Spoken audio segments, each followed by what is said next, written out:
It's an odd combination, but I think it works. That praise reminded me in my mind as the hours passed. I still remember Linea's downcast eyes that studied the ripples in her mug of hot chocolate, but that memory is doing with the strangely captivating performance that Myra is putting on. I can't explain, but with Myra it feels as if we've known each other for a really, really long time. But getting attached is dangerous. Why? I checked my watch. 2 p.m. School has long since started for the evening, so there's no chance of making it back. Congrats, Myra. You've successfully made me skip class. Really? She pulls out an elegant pocket watch and checks the time. What time does lunch at again? 1 p.m. Well, if you want to head back, I guess it's alright.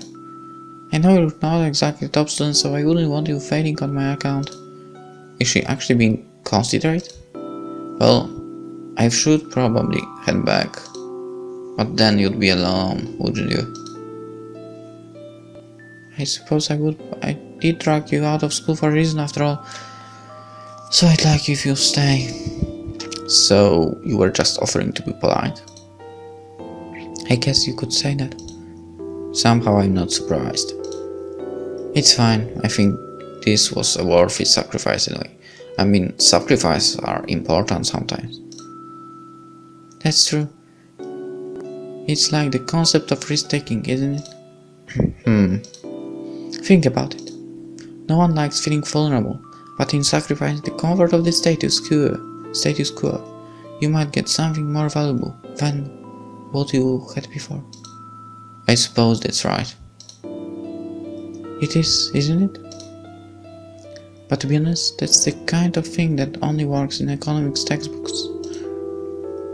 It's like when you buy a patty but you're too afraid to take the first bite in case it's too hot. Yeah, I guess that's what it comes down to, isn't it? Humans are naturally afraid of burning their tongues. Yep. I know more about than that anyone else. Why do I get the feeling you mean that literally? Oh, you mean we weren't talking about food?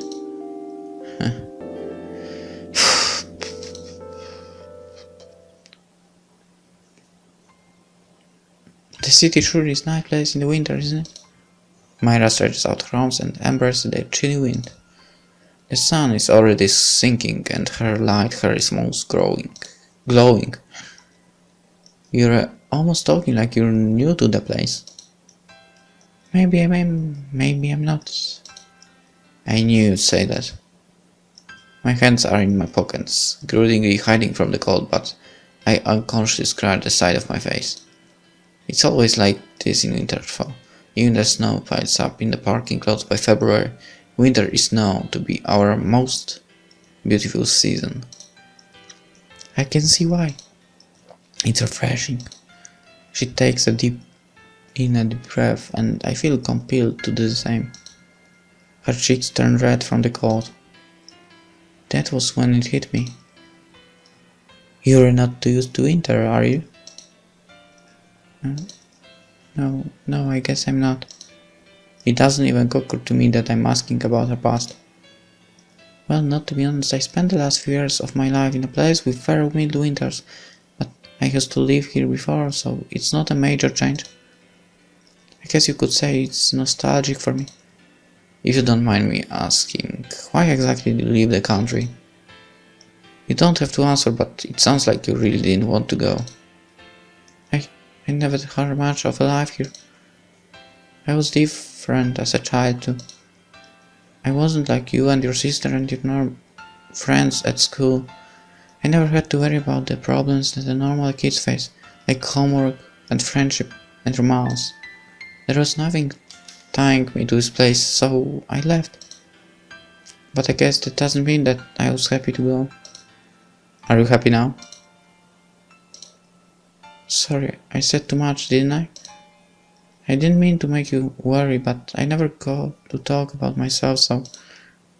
But to answer your question, yes, I'm happy now, I'm pretty sure. Then that's all that matters. Slowly, aimlessly we move forward, footprints following us in the snow.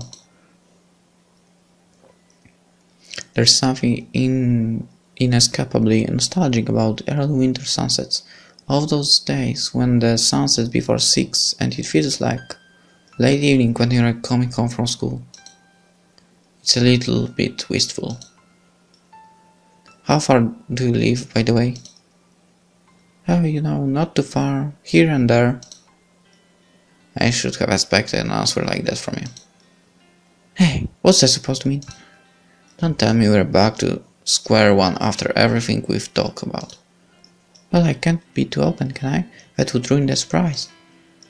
I wonder what goes through this girl's mind. Anyway, there's one thing you forgot to calculate this time. Her expression freezes, at last a weak point. This time. Are you going to finish the stanzas or no? Sorry, I just wanted to see how long the suspense could last. I think you pushed it a bit too far. Oh, sorry. Anyway, I was trying to say, I was only asking you where you live to make sure you could stay out this late. Wait, you're worried about me?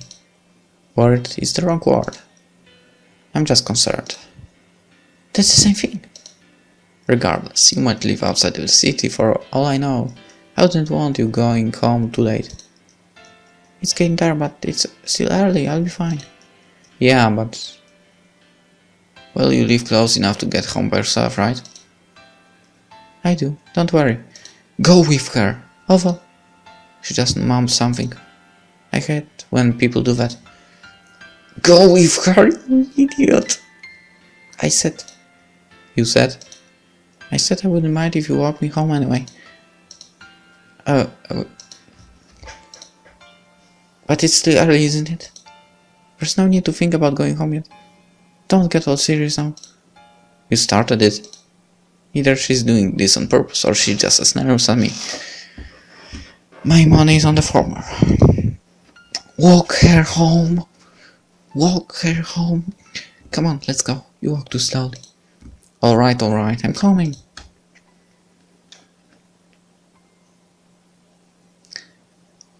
How long have we been wandering the streets like this? Maybe a couple of hours. As you said it out loud, did it sound at least slightly ridiculous to you? No, not really. Should it have? You are a couple right now. That's what I have to say. Yeah, of course, it should have. Doesn't our aimlessness bug you even a little? Actually, isn't it cool if you go out with something? Actually, well, without destination, without any plan, just walk around and the time goes by. That's actually pretty cool. As long as you're having fun, right? I suppose. Still, we should probably think of somewhere to go. My feet are killing me. You need to improve your stamina. You mean you're not tired yet? No, not really. But you hardly seem physically fit. Really? Do I come across as a playful, innocent girl with a psychological scare somewhere in her past? Or something like that? When did everyone around me become psychic? I can't imagine you running clubs, but anything is possible. I get that direction a lot. We had a sports day at school once and everyone thought I would be able to do a thing for the class. And I'm guessing I know what happened next. I won first place in the 200 meters. So you are intelligent, sophisticated and athletic. Don't forget reliable and organized. Great. Don't worry though, I couldn't do housework to save my life, and I always spill the crumbs when I'm eating cookies, and so I'm not perfect either. How comforting. I swear, this girl. One of these days, you've got to cure that daydreaming habit. Easier said than done. It can't be that bad, just try focusing more. I can't, my brain is always working. It's like a laptop without a power button. Except it never runs out of batteries. And it can be calculate 2-digit products without a pencil and paper. Most people can't. You're too easy. Well, at least I'm always thinking about something. Maybe I'm actually a genius and no one realizes it. A genius? That's nearly failing second year math? It could happen. Geniuses don't have to be... I was about to say smart, but that would be a very genius-like of me. Don't have to be academically successful to be intelligent. I just could be, I don't know, deep. I'd hate to admit, but you might be right. Still, you have to learn to control your mind. A powerful brain is being wasted on a person like you. Just remember, this is the brain that decided to sacrifice a valuable half-day of school, most likely missing a test or two, to waste the evening with a girl it hardly knows. I never said an unsophisticated brain couldn't be a nice one. Compliment number 2. She still isn't very good at this. Okay, now my feet are really hurting. Isn't it what we were originally talking about? It is, isn't it? God damn it. Man, you are lucky bastards. Don't waste it. I'm telling you, don't waste it. You can't waste such opportunity. The conversation was about to go on another tangent before I realized what she was doing. Come on, even you must be tired by now. Just a little. Score. See, so we should sit down somewhere. Somewhere warm. Well, if you're that tired, I know of a place we can go. I notice Myra limping slightly as she walks ahead. Either your leg is broken or you are as tired as I am. Hey. Alright, fine, you win. That's what I thought. But I'm not cold yet, so we're staying outside. Is this even an official path? It's official enough. I didn't know officialness work on a spectrum. From a well-showered and salted city sidewalk, with stores and lounges and food on every corner, I somehow find myself climbing up a snow-covered hill in the middle of nowhere. I can't even begin to fathom why I trusted Myra's idea of a nice place to relax. You know, this is probably dangerous. I used to go here all the time in the past. I'll be fine. It's probably legal as well. No worries, the police have better things to do than to patrol an old hill in the corner of the city. I have better things to do than to be climbing an old hill in the corner of the city, but I'm still doing it. You don't have anything better to do. Well, as long as we don't die, I guess I'm fine with it. We probably won't die. Either way, you're climbing below me, so I will land on you if we fall. In other words, you probably won't die. Precisely. Don't worry, though, I'm light. I don't think I could kill you that easily. That isn't the problem here. Ah, look, that's the pub. And what exactly is so special about this place to begin with? You'll find out soon enough. Come on. Myra beckons me to climb faster. Then, despite my frozen toes in soaking wet socks, I follow.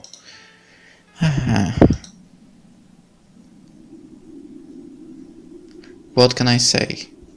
This place is beautiful. And it takes a lot for someone like me to say that. See, I told you it would be worth it. I take a deep breath. The hill is overlooking the city. It's pretty stunning. Say, is there any reason for that huge tree to be planted here? Actually, yes, there is. You can't tell right now, but it's actually a cherry blossom tree. It was donated by Luca, CEO of a multinational company, and it's been growing here ever since. Huh, pretty impressive. From what I heard, he planted it here to mark what he deemed to be the most beautiful place in the city. You seem to know an awful lot about this person. Well, I read a lot of books. He's somewhat of a legend in the city too, so it's only natural that I know about him. Actually, I think I've heard this story before. What was his name? Kennedy? Or was it Kendrick? Leonard Kinsey. Well, you took a shot. Close enough. The company he formed was close tied to East Asia as well. Explains why he chose it, like the cherry tree. Yeah, it does, but both a business gesture and a sentimental one. He sounds like a great man. He is, but that's that last word. But what? You started it. It's a blessing and a curse. Just think about it. His story is a glamorous one, right? The way he fought against the odds, overcoming his flaws, a tale of human courage and willpower. But what about the people he leaves behind? There's a lot of emptiness. Not for him really, but for the people who didn't witness his struggle against the world. Don't worry about it. You're fine, right? Fine now, right? It hurts. If you're fine now, there's nothing else to worry about. It's as simple as that. The wind sings its hollow song in the silence. But if you want to cry, then it's okay. It's alright. I'm fine, really. But thanks for the offer.